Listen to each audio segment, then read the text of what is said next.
நம்ம அண்ணன் கேப்டன் அவர்களுக்கு மட்டும் இல்ல, நமக்கும் சேர்த்து எழுதின இந்த வரிகளை யார் எழுதினது தெரியல.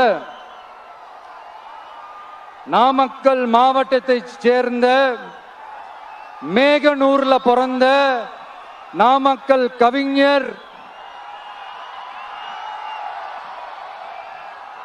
திரு ராமலிங்கம் பிள்ளைதான், அவர்கள்தான்.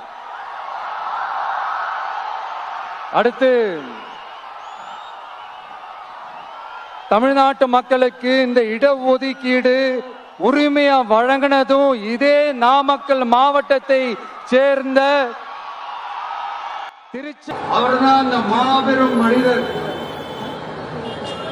தமிழ்நாட்டு மக்களுக்கு இடஒதுக்கீடு உரிமைய வழங்கினதுல இவருக்கு மிகப்பெரிய ஒரு பங்கு ஒன்று உண்டு.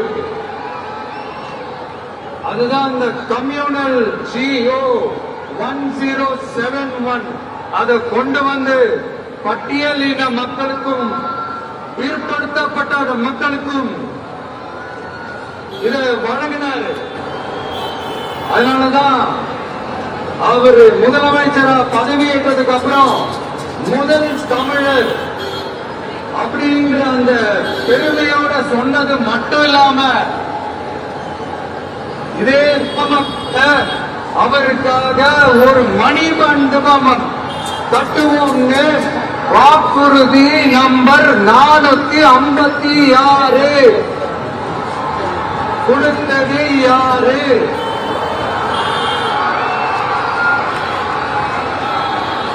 சொன்னாங்களே, செஞ்சாங்களா?